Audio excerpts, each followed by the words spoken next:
Face ID on Apple Watch confirmed. Well, that makes sense. I guess you don't even want to touch it because you just want to kind of be like, do one of those. So then it sees the face and then sick. Because for me, it's like, I think one of the reasons I stopped wearing it is because it's just too much information on my wrist. Like, it's like you're looking at it, people are looking at it, I don't know, it's weird. I have to take it off when I'm shooting videos, and then I'm like, well, what if I just turn off all notifications? And I'm like, what am I doing anyway then? Turning everything off so that I got it's just exposed. Unlike your phone, which is always kind of facing you and you're really aware of anybody staring at it. It happens less so with your watch. Yeah. Face ID on Apple Watch confirmed. They filed a patent for a smartwatch with a camera in it.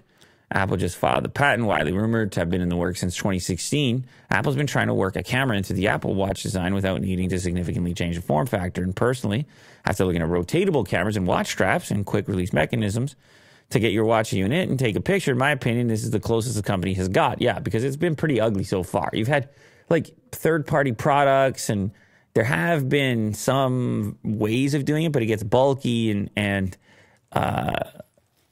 also there's a whole different set of privacy concerns and such when you have cameras on your wrist. And depending on how obvious those cameras are, like if it's really obvious to people that you've got this camera pointing at them at all times, then it's still maybe very goofy to have a camera on your wrist. Yeah. Yeah, because people even if it is subtle, people got nervous about it, right?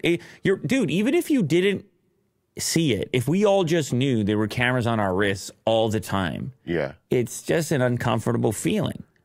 For sure. The phone is not always present, and it needs to be held. So anybody holding a phone around you or pointing it at you, it becomes fairly obvious. The wrist, on the other hand, it's just a little covert, a little sneaky, and I don't know when people will become comfortable with it, but maybe they can implement it in such a way that it's only for face unlock. And it's not taking pictures of the remaining world, and it's only to see your face to unlock the phone and hide your notifications and all your other private details without seeing your face. Yeah. If that's the case, that's a different story. And here's how their patent looks for what they're the mic planning right on doing. beside the camera. So it's not, the camera is not on the face. It's on the side. So where the mic is. What? So how's that going to unlock? I don't know. I'm guessing like you... No. I don't know. You look like that or something? Or like that. Oh, that's a little weird. It's a bit funky. Eh? Okay. All right. I don't know.